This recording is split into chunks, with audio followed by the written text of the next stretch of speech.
Greetings. Welcome to another Educator, Innovator Hangouts on Air. It's April 9th, 2015, and I'm Joe Dillon, and it's my privilege to host this webinar. I'm a teacher consultant with the Denver Writing Project and an instructional technologist in the Aurora Public Schools. Today, I'll be talking with Remi Holden, Assistant Professor of Information and Learning Technologies at the University of Colorado at Denver. We'll be talking about the techquity hashtag and the short history of this distributed conversation that has taken place about techquity on Twitter and beyond. So Remi, maybe we could start by having you explain your interest in this conversation. Thanks, Joe, and thanks to the National Writing Project and Educator Innovator for hosting our conversation today. Greatly appreciated.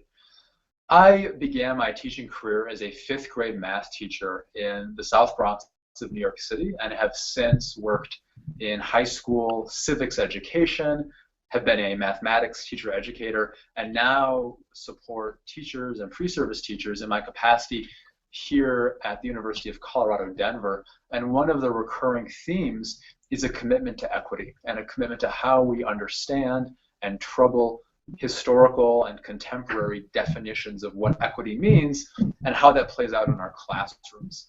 And as someone who's interested in educational technology, the intersection of equity with educational technology is critical. It's also not new, but its future, I think, is probably yet to be defined, and that's perhaps why we're beginning to talk today. So part of our conversation, Joe, today, and something that I hope others begin to join with us, is how we begin to track this conversation, understand a bit of its history, and figure out how it carries us forward. Terrific. So sort of a final piece of this intro is that there's one more thing before we get started. So if you're watching this Hangout from the Educator Innovator blog page, we really encourage you to jump into the chat room to converse with others who are watching. We'll be posting links to resources there throughout the webinar. So Remi, I know that you want to kind of ask me questions and sort of do an interview format that we'll abandon if we need to. So why don't you go ahead and get started? Well, thanks, Joe. So really, I'm the outside observer here, and I've been following various conversations on Twitter, including one that you began back in mid-September of this past fall, when you generated a conversation around educational technology and equity. And this kind of got me thinking about this techquity term, both as a mashup, a kind of compound phrase, so to speak, but also as a Twitter conversation. How did you get inspired to create or help to create this conversation? What did that mean to you? And how have you seen the conversation take off just in these past 8 months? Well, let's see. I think in terms of how did I get inspired that we need a hashtag, I think one of the places or one of the things that is influential to me is like Minu Rami's Ing Chat. Is, you know, Minu as somebody I've met just a couple times, but I see her as an inspiration. And, you know, she started that Twitter chat, you know, as a grassroots effort that I think has importance in carrying on like a conversation about English teaching in America on Twitter. And so, you know, somebody like Minu certainly provides the inspiration that Twitter's a place where anyone can start a broader conversation. So that's where some of the inspiration for why Twitter and why a hashtag. In terms of like why this specific topic and why this mashup, I think that's, you know, my original inspiration is probably Nicole Mira from UCLA, who's an educational researcher there, and a blog post she wrote a while back that really evoked for me some issues of equity in terms of how, you know, as schools are starting to adopt digital tools, and school districts are trying to plan for, you know, integrating more and more digital tools, students can often be deficitized.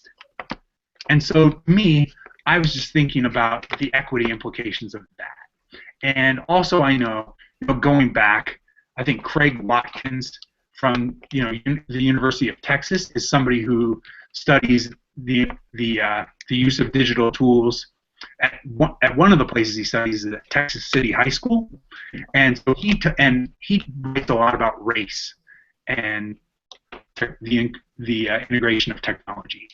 So those two people, I think, were inspiring to me. So it's important to say that certainly I see that the topic of equity and ed tech certainly didn't start a few weeks ago, right? It didn't start a couple months ago. It goes back to it goes back farther than I can care to track right now. Sure. Now, Joe, you mentioned that looking at folks like Craig Watkins' work and Nicole Mira, that there's a focus both on some systemic challenges that education has grappled with perhaps for centuries, issues of access, issues of resources. Certainly, we can't ignore the dynamics of race and ethnicity and how particular policies have informed and not informed the achievement of particular groups of our public school students in particular. Certainly looking at issues of class as well. But you also talk about devices, and so I feel like there's an interesting tension here, again, as an observer, between some of these very broad, almost enduring challenges, particularly in public education, and the accessibility that we now have to these digital devices, whether it's the iPad rollout in Los Angeles that you were talking about earlier, or other one-to-one initiatives that promote more equitable learning when all children have a device. And yet, I think that what confuses me, and perhaps you have some thoughts on this as well, is beginning to engage some of these broader systemic and sometimes very challenging issues that confront our public education and the work of teachers day in and day out and students' achievement day in and day out, and devices. Are devices meant to address these so-called gaps, or do we need to look at the problem in a different kind of way? Well, I think in terms of our devices meant to fill these gaps, I think that's what's incumbent upon us as educators, right? I think one of the things that has really resonated with me is anytime it comes up in conversation, and let's see, I'm going to forget where I first heard it, but kind of this idea that when we talk about connected learning, we're not trying to fetishize technology. We're not trying to see schools that are completely outfitted in Apple products because they're so engaging, or schools that are completely Google because Google has found the sweet spot for educational resources. Like those can't be the driving forces. So we don't want to fetishize the tools. I think that's important. Let's see. I think the other thing is, sometimes in ed tech conversations, in my short experience working as an educational technologist for a large urban public school district, sometimes the conversations I hear from educational technologists are kind of technology boostering for technology's sake. The idea that we put our faith in if we put our faith in technology, then we'll experience we should trust that we'll experience all kinds of positive changes in education. I don't believe in those. I don't believe that's the case. And instead, I think that we can approach efforts to integrate digital tools in educational settings with kind of a critical lens of remembering that equity has to come first, and remembering that public schooling is steeped in kind of a sad history of inequity, and that if there is promise for digital tools, it's that it should help us get out of this history of inequity. This is fascinating for me to hear, Joe, because I personally agree, and from my own experiences teaching and working with teachers, I'm also biased towards not wanting to fetishize tools, and the idea that if we throw money or throw devices at problems, these deep systemic inequities will somehow absolve themselves of again, the troubled past of public education in some respects. So this takes me to a question that you and I have been kicking back and forth. And I guess I'm curious, are there certain educational technology trends that you perceive that are amplifying equity, greater educational equity? And at the same time, are there also trends in educational technology that might actually be exacerbating inequity? Yeah, let's see. So what are the trends that seem like they might be starting to, show positive signs? I think that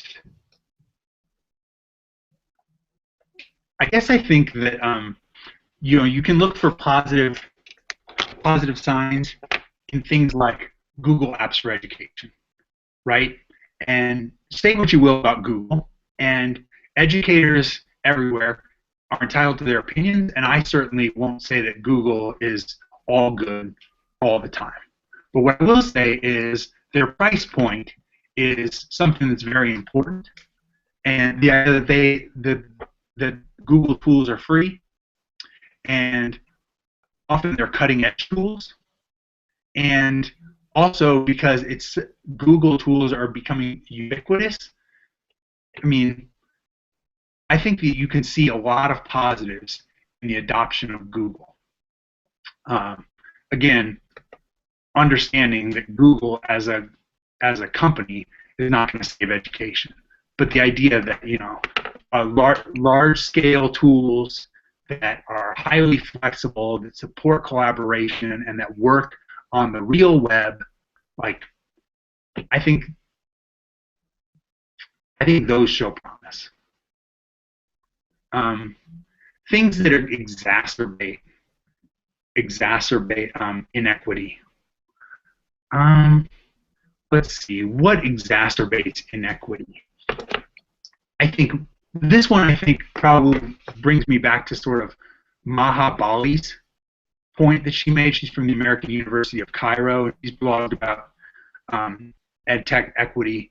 And what she said was, or one of her comments is about, that she gets annoyed when technologists talk about how, low-cost tools are flattening the world, right? And so situated in Cairo, she sees an economic spectrum very different than we see here even in America, right?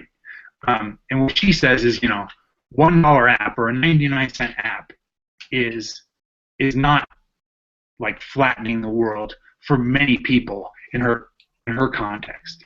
So I think the sense that like the $4 app that if you buy it will improve your classroom instruction, that probably exacerbates inequity a little bit. Things like micro software that comes with a low price tag. That's my first thought. And when we boost the idea that this is nearly free, often when you start to spread nearly free across large public school districts, you leave out the same folks you've always left out. So cost then can become a prohibitor to thinking about advancing more equitable teaching and learning when we talk about EdTech and the development of new tools and new platforms. I'm curious though to perhaps, as the theme of this conversation, unpack Maha Bali's critique in even more detail. I know that you had a conversation with her early on in the framing of the techquity conversation, that she brings perspective as an international scholar, international to our context, of course, we're international to her. Let's remember where we're speaking from, of course. Yeah. And that I wonder, because this has come up in other conversations that you and I have had, and perhaps in conversations that others are also familiar with, there are cultural elements to the technologies that we use and that we design, and that there are perhaps also cultural biases that are designed into the platforms and even perhaps the digital literacies that we espouse. And I wonder if, given some of the kind of contextual reminders and critiques that folks like that Maha Bali kind of remind us of, perhaps in this American context. I wonder if we see certain cultural biases in the educational technology conversation as not helping issues of equity. Do you think that there's something to that, and there's something to perhaps unpack there? Well, I guess my first reaction to that is think about as we talk about web access being really important, understanding like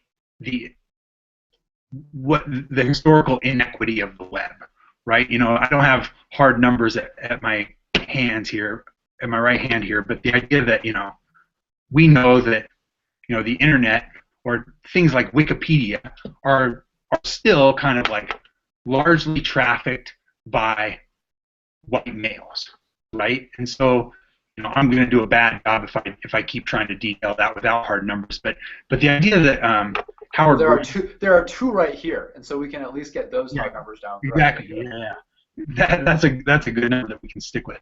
I'm thinking about Howard Rheingold's point that that the web sort of is out there for us to make as participants right now.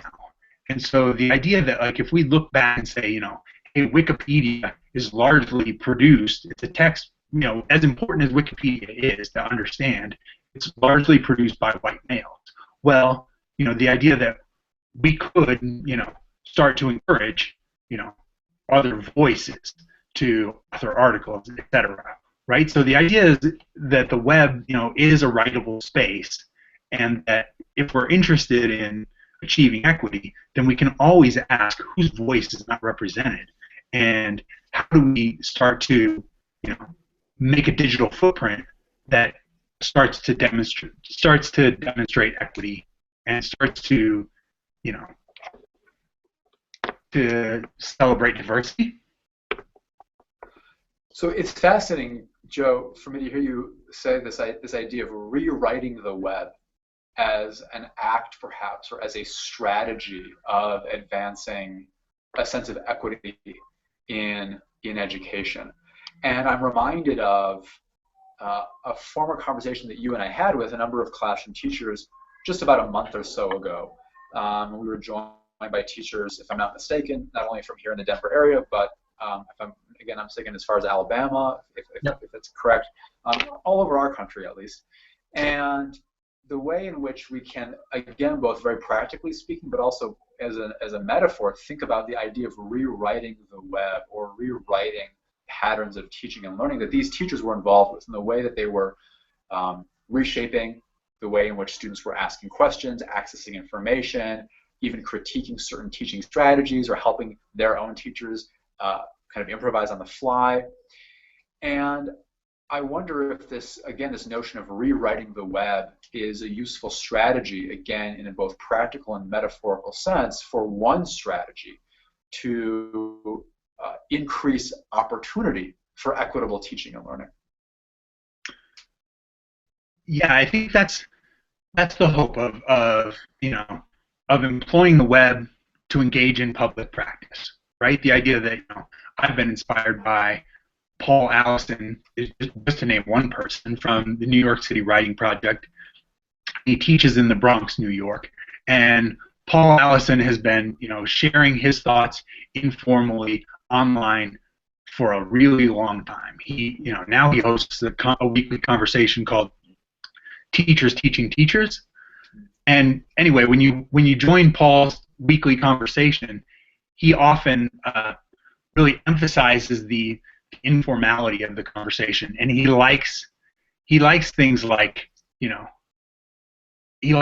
interruptions. He likes to have people pop in that he didn't expect. He really wants to have an informal footprint in that way. And I think that it's interesting because the web it's riddled with informal content, good, bad, and indifferent, and sometimes evil, right? Informal content. But the idea that we might start to leverage informal content as a way to collaborate as educators, or also to advance conversations that are important to us. I think it's certainly something that's important to me because I think one of the things that's inspiring to me about the web is that it moves us away from the history of media in America. The idea that years ago there's a very small set of TV producers who got to determine what the content was for everybody, right? And more, YouTubers and really anybody now can produce content, and so educators should take advantage of that. I mean, I think I'm talking a little bit about why there's a channel called Educator Innovator. So, but the idea that these media channels are important, and to rewrite the web also means to experiment. So is that in and of itself an indicator then of equity in education? And in asking that, Joe, I recognize that our conversation is shifting from a focus on student learning or student expression or students rewriting the web to what teachers are doing. And again, referencing our prior conversation with Jessica and Sarah and Al, the teachers that you're talking about as well, Paul, others, that we're seeing teachers as designers. We're seeing teachers who are authoring in perhaps critical ways.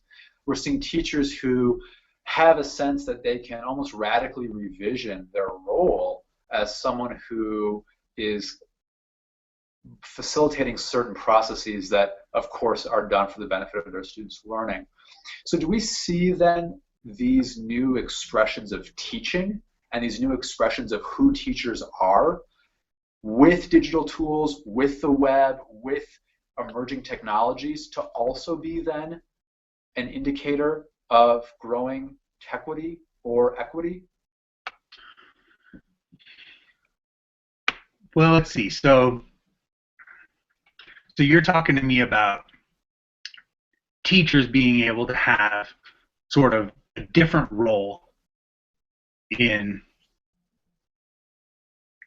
probably the way like teaching and learning is delivered, maybe even the way teachers collaborate. Are there issues of equity there? I hope so, right? The idea that good professional learning is something that's vital for teachers throughout their career. It's vital for teachers and it's vital for public school systems.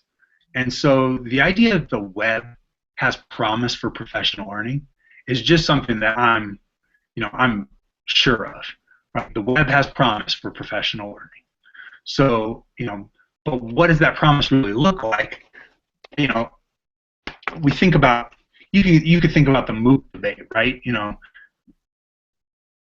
I don't know if we definitely don't want to go too deep into the MOOC debate, but the idea that like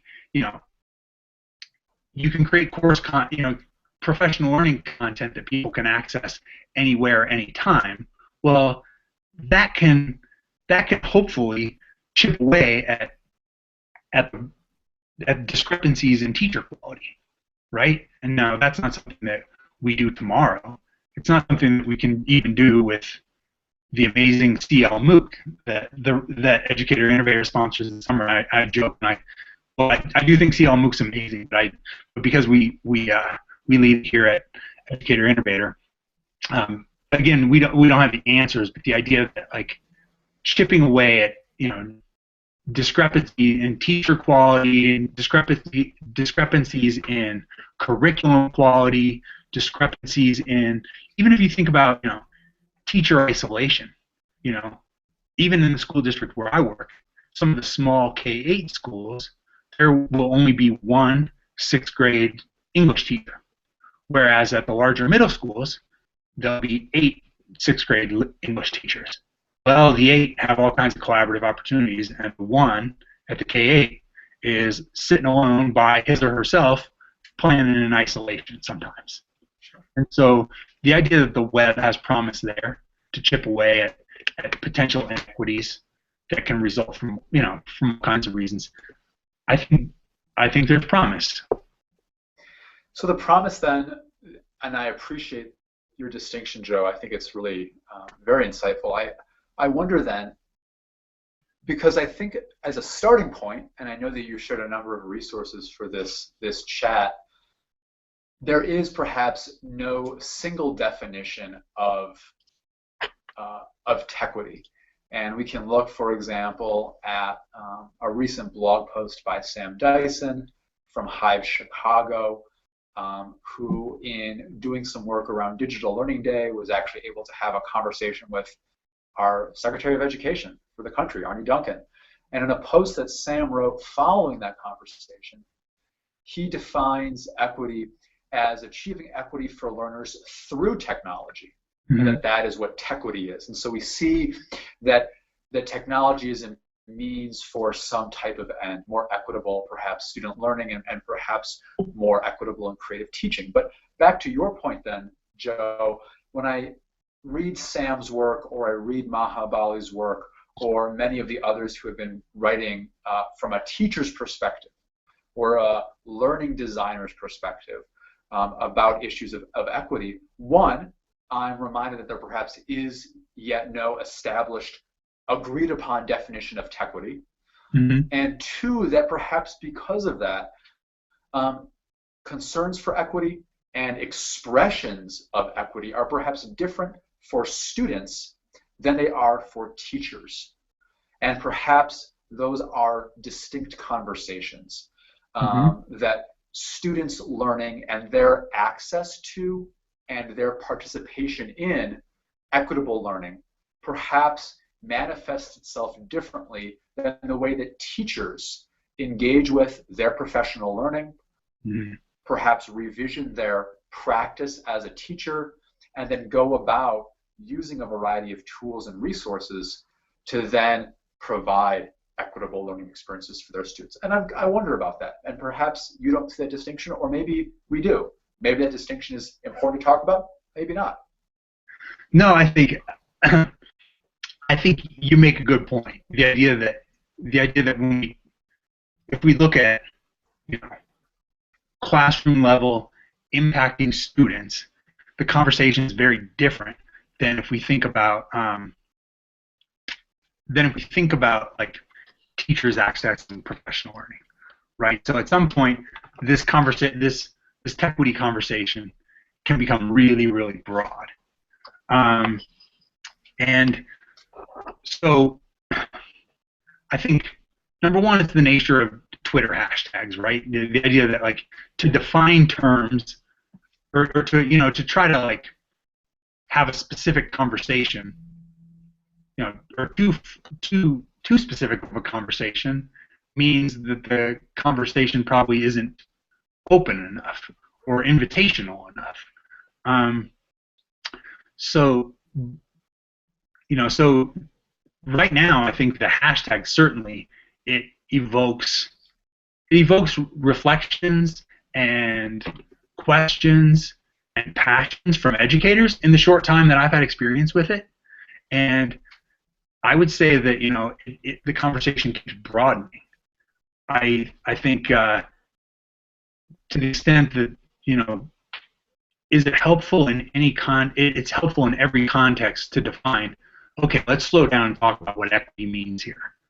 At the same time, with a hashtag and a broadening conversation, I'm okay with teachers talking about access to professional learning being an equity issue because they don't know how to use digital tools. And if they tag that concern with techquity, that's okay with me.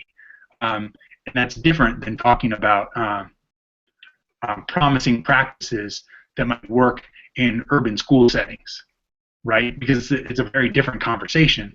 But if we tag that that second conversation with techquity, that's okay with me too. Because I think my interest in having a hashtag was just noticing that there wasn't one. Just noticing that when there's this combination of tensions about technology coming into schools and equity issues surfacing every day in schools, there was no place to tag that, or there was just no place to track that conversation, though amazing conversations were happening. And so that was my whole thing in saying we need to have a conversation. Like, I don't know if I I know I don't have the right questions to start that conversation, but I did see there's a missing tag there, and certainly it's inspiring to me when somebody like Sam Dyson, you know, uses the hashtag as he's talking with Arne Duncan. You know, Sam's take on equity in urban schools is really important, and so when he too chooses to write a blog post and tag it techquity, that's okay with me. Sure, of course, and of course, and it's okay with me as well. Now, here's where I want to trouble, though, the emergence of techquity as a Twitter conversation. And you mentioned, of course, that we want to welcome a very diverse set of opinions and voices and perspectives, given the affordances of a platform like Twitter. The conversation begins, it's out there, and we've seen now since this past September a whole host of folks join in on that conversation. And Twitter is a phenomenal platform for creating affinity, as well as some discord around certain conversations. And yet I'm also curious where you see the conversation moving beyond Twitter. So perhaps to other settings, to other social networks, some of which might be online, others might be in school. Briefly, you and I met for the first time in person at an ed camp, a teacher-organized, professional learning, very interest-driven opportunity where you were actually facilitating a conversation around this very idea. And so for me, I'm again observing a very unique evolution of a conversation that begins in an online space with educators and advocates who are literally distributed across the entire world. But then that conversation is also translated into a second floor classroom at a middle school on a Saturday morning where people can talk face-to-face about these issues. And I'm curious to hear from you, as this conversation grows, who else should it be connecting with? What other platforms, so to speak, whether those are, again, online or face-to-face in person, should this conversation engage? What is the kind of ecology, to use another metaphor, where this conversation should grow and live and breathe? Well, in terms of who should join the conversation, I think youth should join the conversation. That was again, you know, that's not an idea that starts with me. You know, Nicole Mira's post details how she got students talking and researching about the media representation of student use of iPads in LA Unified, right? And so students were participants there. And you know, when we did an earlier webinar on this channel, we got a student on there from Sarah Wood's class, right? So I do believe that students should have a voice, and I even referenced, you know, in one of my blog posts, I referenced a post by Bud Hunt, who talked about, he was talking about a school in his district where there were just brief conversations about students walking into the cafeteria with their devices and kind of like not finishing lunch on time. And, you know, so they were looking at banning devices in the cafeteria. And Bud, you know, of course, Bud had, you know, incredible insight about, like, you know, are banning devices the right kind of conversations to have here, or do we want to be talking about having, you know, about attention? Do we want to just help kids have, you know, pay attention to how much time they have to eat? You know, do we want to talk with teachers about, you know, attention? And so instead of banning things, because banning devices can be a slippery slope, how do we focus these conversations in the right place? So I think about those students in the cafeteria when I think about the importance of student devices, right? The idea that as we you know, work to integrate tools into schools, you know, what Nicole explicitly argues that we need to partner with students, right? And so I would hope that more and more conversations about EdTech equity and techquity would involve students. And I'd certainly advocate that anybody who's watching this and is interested in, how do I get started being, how do I get started being more equitable about digital devices in my classroom? I would certainly advocate for them to talk to their students, like maybe even before they talk to their colleagues, or take the advice that I might offer or anyone might offer, because again, partnering with students is really important, and that's definitely one missing voice. Who's another missing voice? Let's see. That's the big one. Let's see. As far as an ecology, what ecology is required? I think one of the things that is interesting to me in public schools is we're often in search of like fail-safe design, right? So we're looking for fail-safe technology implementation design, and I am a venture a guess that there is none. And instead, I think what we have to do is create safe fail experiments, right? And so I think we need to work towards an ecology of safe fail experiments, and not an ecology of fail safe design, right? So I don't think an ecology requires like a central repository of the practices to do this tomorrow, right? I think it probably, because I'm a huge believer in the connected learning work. I think about ethnographic approaches to the learning that has to happen in public schools as being really important, and so I would say that's part of the ecology. I don't know how well I'm handling the ecology question. Well, I think it actually raises a more fascinating question, perhaps. So maybe it was my question, Joe, that was, misplaced, because I think you've actually raised, for me at least, a really interesting, again, something that I'm very curious about. So you, of course, mentioned connected learning. I will assume that perhaps many folks watching this, or who will watch this, are familiar, at least tangentially, with the connected learning movement. And one of the strengths of that work is specifying some guiding principles, what we might call almost design principles, for trying to establish more interest-driven, more participatory, more civically engaged, more economically viable means for students to really have an authentic sense of expression and participation in their learning. And we can certainly share connected learning resources with folks if this is a new concept for them. But in mentioning that, Joe, and in talking about your phrase, which I think is a wonderful phrase, create these safe fail experiments, what guiding values or what guiding principles do you see as important to the design of techquity? How should a classroom teacher, or in your case, an instructional coach, or administrators in public schools, or perhaps community partners, or higher education advocates, work to say, here are some of the guiding principles to design techquity? Yeah, I think that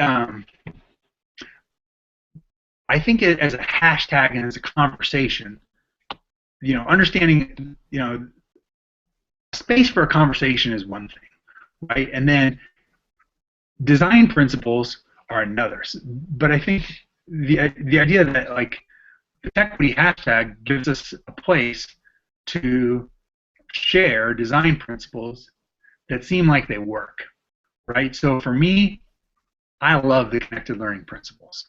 And if you ask me what design principles are most important to me, it's those. It's the connected learning principles, and their core value. One of their core values is equity, and so I would point there, and I probably wouldn't point anywhere else, because I think they're broad enough to work in a variety of contexts, and they're research-based, and they generally resonate with educators when I talk about those principles. So those as design principles work for me.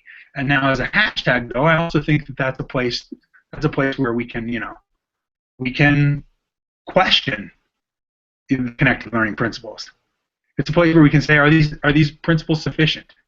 You know, is there another set of principles we should consider? So, and then, but then of course, you know, to design what? So, you know, connected learning principles are really important, I think, at the school level and at the classroom level. I don't know that they're all that useful at like a district planning level, but I think depending on your different stakeholder levels, that's a, you know, it's a great question.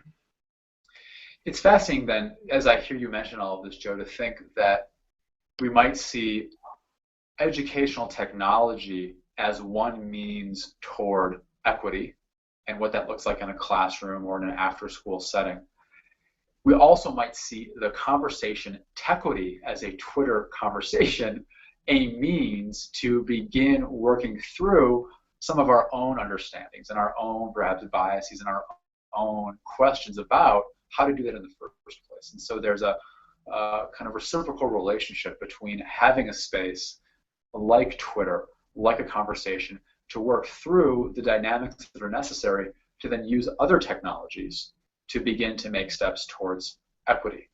And that to me seems like a nice pairing of this, again, distributed, more democratic and participatory space online, which might then seed how we use tools in classrooms to actually inform what students are doing.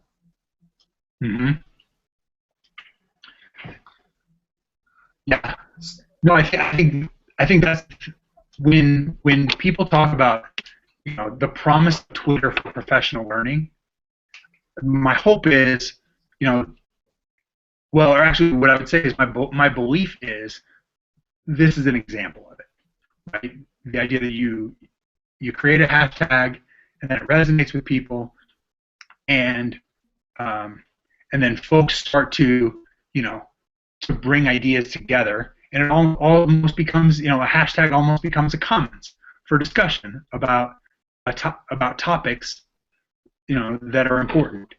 So I think, you know, I'm definitely a believer in Twitter as an amazing tool for professional learning, and I hope, again, you know, back to this sort of Reingold's idea of, you know, we need to write the web moving forward. If we don't like the way the web is, like, let's go, you know, author more of it then.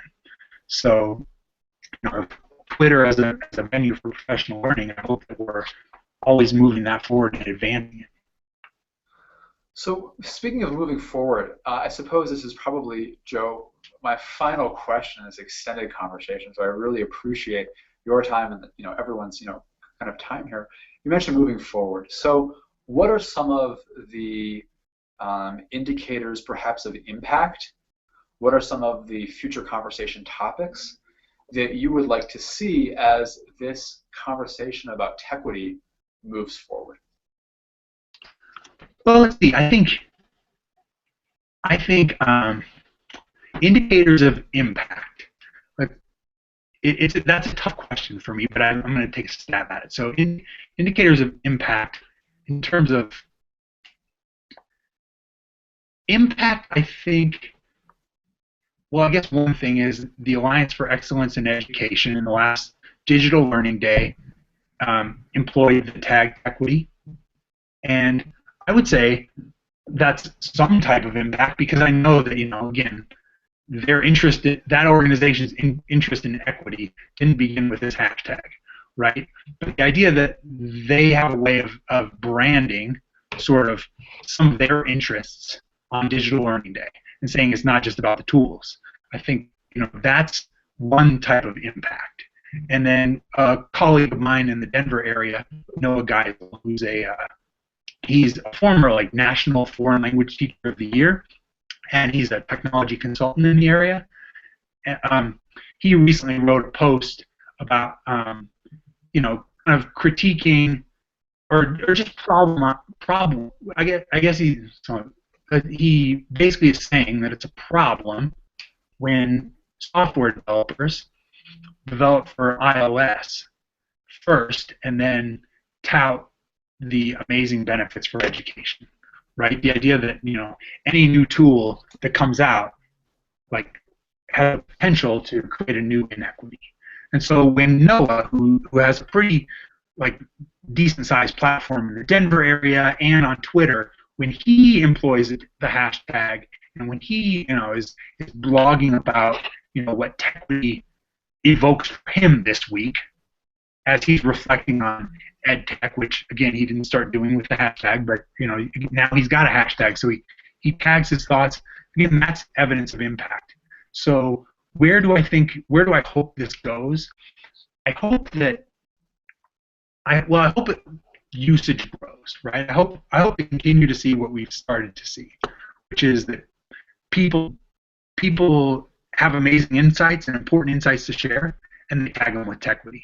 And I also hope they slap on every other tag that gets good ideas distributed. But the idea is that we start to think more about equity every time we think about a new tool or a new practice in the classroom, and maybe we can sort of shift EdTech conversations to always involve a consideration of equity, especially as it relates to K-12, especially as it relates to public ed. So that's, I'm, in my own context, I'm certainly hopeful that, that other writing project folks will continue to, to see the techquity concept and the tag as something that's useful. I'm also hopeful that, at a future ed camp we might see sort of multiple sessions about ways to use digital tools in equitable ways, or ways to address inequity. Because that's the whole point. Hey, Joe, you've got such wisdom to share. What you note of shifting educational technology conversations to always involve consideration for equity, I think means it is something that we can't ignore, and that we as educators, as teacher educators, as learning designers, always have to have that commitment that is a design principle, one that fundamentally guides our work. And I hope that, again, whatever part I can play and other advocates and supporters like the National Writing Project can play to continue to expand this conversation, to make it a more normative conversation when people begin to talk about educational technology conversations and considerations, is very powerful. So, so thank you for letting me gather some of your thoughts, and I hope that others who watch find this equally as informative and inspiring. No, Remi, I want to thank you, because the origins of this conversation was you asking me if I'd be willing to sit down and have this interview, and then your willingness to conduct it in a public space, I think, is really important. So thanks again for your time and your thoughtful questioning. Well, of course, Joe, and I can imagine for folks watching, we'll follow up with this where else, perhaps on Twitter, and continue to grow the conversation. So again, my thanks to everyone, particularly the National Writing Project and Educator Innovator, for allowing us this space, and hopefully it's just one small star in the constellation of good conversations, kind of guiding us forward. So. Yeah. So as an outro here, if you're interested in learning more about connected learning, make sure to check out the Connected Learning Alliance site at clalliance.org, where there are tremendous testimonials from practitioners and informative multimedia pieces. And if you'd like to keep abreast of future opportunities from Educator Innovator and partners like the one we heard today, from the University of Colorado in Denver. So sign up for the monthly newsletter at educatorinnovator.org and follow Educator Innovator on Twitter at innovates_ed. So thanks, everybody, and good night. Thanks, folks. Again, thanks, Joe. Take care. See ya.